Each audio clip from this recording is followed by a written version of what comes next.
Hi friends, కావ్యని ఎలాగైనా బ్రతికించుకోవాలనుకున్న రాజు అయితే కావ్యకి తెలియకుండా ఆపరేషన్ చేయించాలని చెప్పేసి అనుకుంటాడనమాట. ఇక ప్రశాంతంగా నిద్రపోతున్న కావ్య దగ్గరికైతే వెళ్ళి ఆమె పొట్ట మీద చెయ్యి వేసి తడుముతూ బాధపడుతూ ఉంటాడు. ఇక అప్పుడే కావ్య అయితే మీ ప్రేమంతా బిడ్డకు చూపించిన నా ప్రేమ మాత్రం మా ఆయనకే ఇస్తానని చెప్పేసి అంటూ ఉంటుందన్నమాట. అయితే ఆ మాటకి రాజైతే ఇంకా ప్రాణం కూడా పోసుకొని బిడ్డ మీద అంతగా ప్రేమను పెంచుకోవడం ఎందుకు కళావతి అని చెప్పేసి అంటాడు. ఇక కావ్య అయితే ఏమండి, ఏదో సరదాగా నేను ఆట పట్టించాలనుకుంటే మీరేంటి అలా మాట్లాడుతున్నారు? మీరైనా నేనైనా ఎదురు చూస్తున్నది ఈ బిడ్డ కోసమే కదా అని చెప్పేసి అనగానే, ఎదురు చూడటం తప్పు లేదు కళావతి, కానీ నెల తప్పిన వాళ్ళకు ఈ మధ్య మిస్క్యారేజ్ అవుతున్నాయి. అందుకే చెప్తున్నా, బిడ్డ మీద అటాచ్మెంట్ పెంచుకోవడం కరెక్ట్ కాదని చెప్పేసి రాజు అయితే అంటాడనమాట. ఇక కావ్య అయితే అంతా మంచిగా జరుగుతుంటే మీరేంటండి అపశకునం మాట్లాడుతున్నారు? మన బిడ్డకి ఏం కాదు, నా ప్రాణం పెట్టైనా సరే మన బిడ్డని కాపాడుకుంటాను.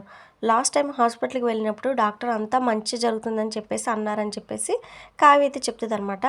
ఇక కావ్య మాటలకు రాజు అయితే ఎమోషనల్ అయిపోయి, నువ్వు నాకు ఒక మాట ఇవ్వాలి కళావతి, చాలాసార్లు నిన్ను బాధ పెట్టాను, మూర్ఖంగా ప్రవర్తించాను, నీకు దూరంగా వెళ్ళిపోయాను అని చెప్పేసి అంటూ ఉండగానే ఇక కళావతి అయితే సంతోషంగా ఉన్న సమయంలో మీరు ఇలా ఎందుకు మాట్లాడుతున్నారండి అని చెప్పేసి అంటూ ఉంటుందన్నమాట.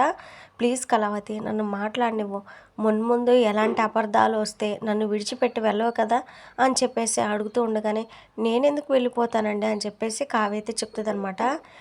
ఇక రాజు అయితే ఒకవేళ నేను తప్పు చేస్తే నన్ను వదిలేసి వెళ్ళవు కదా అని చెప్పేసి అనగానే ఇక కావ్య అయితే తెలిసి తెలిసి ఎందుకు తప్పు చేస్తారండి అని చెప్పేసి ఇక కావ్య అయితే మీరు ఏం తప్పు చేసినా నేను అర్థం చేసుకుంటాను అని చెప్పేసి ఇక కావ్య అనగానే రాజు అయితే నువ్వు అర్థం చేసుకోలేనంతగా నేను ఒకవేళ తప్పు చేస్తే పట్టరానంతగా కోపం ఒకవేళ వస్తే నన్ను వదిలేసి వెళ్ళిపోతావా అని చెప్పేసి రాజు అయితే అడగగానే, మీరు ఎందుకండి అలా మాట్లాడుతున్నారు? మీరు చాలాసార్లు నన్ను ఇంట్లో నుంచి వెళ్ళిపోమ్మని చెప్పినా నేను వదిలేసి వెళ్ళలేదు. ఇప్పుడు నేను ఎందుకు నిన్ను వదిలేసి వెళ్తాను? ఈరోజు ఏంటి విచిత్రంగా మాట్లాడుతున్నారు అని చెప్పేసి కావ్య అనగానే, ఏం లేదు కళావతి, పరిస్థితులు అలా ఉన్నాయని చెప్పేసి రాజు అయితే బాధగా అంటాడనమాట. ఇక కావ్య అయితే పరిస్థితులు ఎలా ఉన్నా మిమ్మల్ని వదిలేసి ఎలా వెళ్తాను? నాకు వేరే ప్రపంచం ఏమున్నదండి అని చెప్పేసి ఇక రాజుతో చెప్తుందనమాట. ఇక ఆ మాటకి రాజు అయితే థ్యాంక్స్ కళావతి, నాకు ఇప్పుడు చాలా ధైర్యం వచ్చిందని చెప్పేసి అంటాడు. ఎందుకు ఇలా అడుగుతున్నారో నాకు తెలీదు, కానీ ఇలా మాట్లాడుతుంటే నాకు చాలా బాగుందండి, మీరు ఎంతగా నన్ను ప్రేమిస్తున్నారో అర్థమైపోతుంది అని చెప్పేసి సంతోషపడుతూ ఉంటుందన్నమాట. ఇక రాజు అయితే నిన్ను ఎంతలా ప్రేమిస్తున్నానంటే నీ కడుపులో ఉన్న బిడ్డను చంపేసి అంతగా అని చెప్పేసి తనలో తను అనుకుని బాధపడుతూ ఉంటాడనమాట. ఇక కావ్య అయితే ఏంటండి ఏం ఆలోచిస్తున్నారని చెప్పేసి అనగానే, ఏం లేదు కళావతి, మనం చెకప్కి వెళ్ళాలని చెప్పేసి అంటాడనమాట. ఇక కావ్య అయితే ఇప్పుడు చెకప్ అవసరం ఏముందండి అని చెప్పేసి అనగానే, తండ్రిగా నాకు రెస్పాన్సిబిలిటీ ఉంటుంది కదా అని చెప్పేసి చెప్తాడు. సరే రేపు వెళ్దామని చెప్పేసి కావ్య అయితే అంటుందన్నమాట. ఇక దుగ్గిరాల ఫ్యామిలీ మెంబర్స్కి రుద్రానికి మధ్య కంపెనీ అధికారం గురించి గొడవ అయితే జరుగుతుందన్నమాట. నా కొడుకు కంపెనీ బాధ్యత తీసుకుంటానని చెప్పినా మీరు వాడికి ఇవ్వడం లేదు, నా కొడుకును చిన్న చూపు చూస్తున్నారని చెప్పేసి రుద్రాణి అనగానే, దానికి ఓ అర్హత ఉండాలని చెప్పేసి ఇంట్లో వాళ్ళైతే అంటారు. చివరికి కంపెనీ బాధ్యతలు చేపట్టడానికి నాకు అర్హత లేదు, నాకు అధికారం అప్పగించాలనే విషయంలో తల్లిగా స్వార్థం ఉండడంలో తప్పేం లేదు కదా అని చెప్పేసి రాహుల్ అయితే అంటాడు.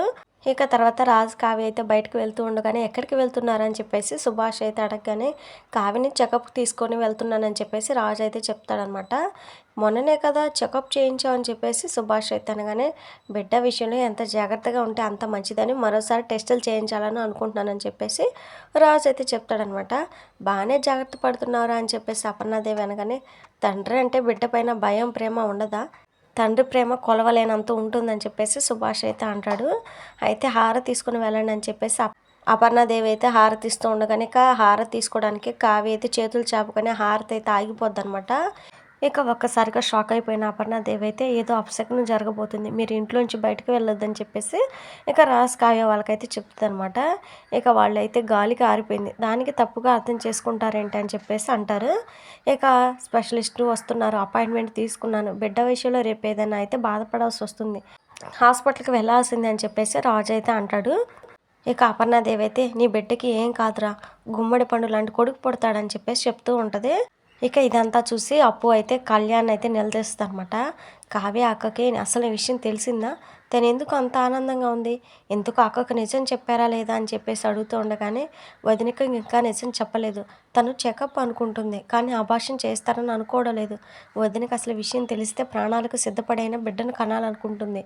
ఒప్పుకోదు. అందుకే చెప్పకుండా అబార్షన్ చేయించాలని అనుకుంటున్నాం అని చెప్పేసి కళ్యాణ్ అయితే చెప్పగానే ఇక అప్పు అయితే షాక్ అయిపోయి అబద్ధం చెప్పాలని ప్రయత్నిస్తే నిజం ఆగిపోతుందా?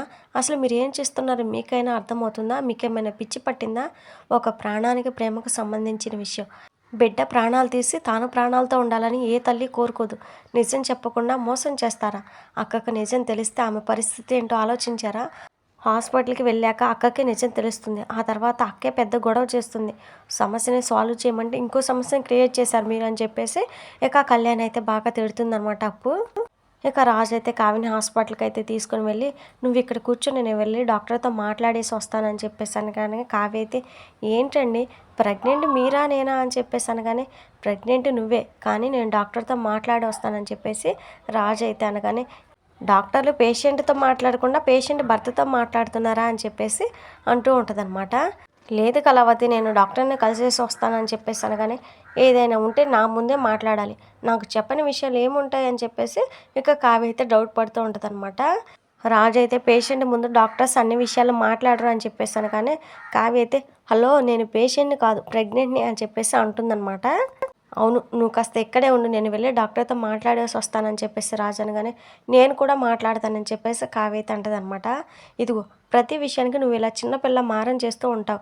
నేను మాట్లాడేసి వస్తానని చెప్తున్నాను కదా" అని చెప్పేసి రాజు అనగానే, "నా కడుపులో చిన్న బిడ్డ పెరుగుతుంది కదా! అందుకే చిన్న పిల్లలా మారిపోయాను. నాకంటే మీకే ఎక్కువ బాధ్యత ఫీల్ అవుతున్నారు.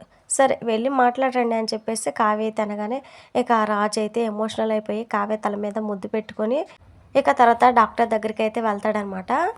ఇక కావ్యకైతే ఏం జరుగుతుంది ఏంటి అనేది అర్థం కాదు.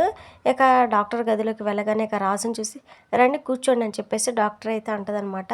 ఇక రాజు అయితే, "నిన్న మీతో చాలా రూడ్‌గా బిహేవ్ చేశాను. సారీ అండి" అని చెప్పేసి చెప్పగానే, ఇక డాక్టర్ అయితే, "పర్లేదండి మీ బాధ నేను అర్థం చేసుకోగలను" అని చెప్పేసి అంటుందనమాట. ఇక తర్వాత రాజు అయితే తనకు అబార్షన్ చేయిస్తున్న విషయం చెప్పకుండా చేయండండి మత్తిచ్చి అని చెప్పేసి అనగానే, "అలా చెప్పకుండా ఎలా చేస్తావండి? అది తప్పు. అలా చేయడానికి కుదరదు" అని చెప్పేసి ఇక డాక్టర్ అయితే అనగానే, "ప్లీజ్ అండి అలా చెప్తే నా కావ్య ఒప్పుకోదు అబార్షన్ చేయించడానికి. ఎలాగైనా కావ్యకి తెలియకుండా చేయాలి. కావాలంటే నేను మీ కాళ్ళు పట్టుకుంటాను. అబార్షన్ చేయించండి" అని చెప్పేసి కాళ్ళు పట్టుకోబోతూ ఉండగానే అప్పుడే కావ్య అయితే అదంతా వచ్చి చూసి ఒక్కసారిగా షాక్ అయిపోతుందనమాట. మరి కావ్య రాజు మాటలు వినేసిందా లేదా ఏంటి అనేది నెక్స్ట్ ఎపిసోడ్‌లో చూద్దాం ఫ్రెండ్స్. మరి మన వీడియోస్‌ని మిస్ అవ్వకుండా చూడాలనుకుంటే ఛానల్‌ని సబ్స్క్రైబ్ చేసుకొని సపోర్ట్ చేయండి. Thank you friends.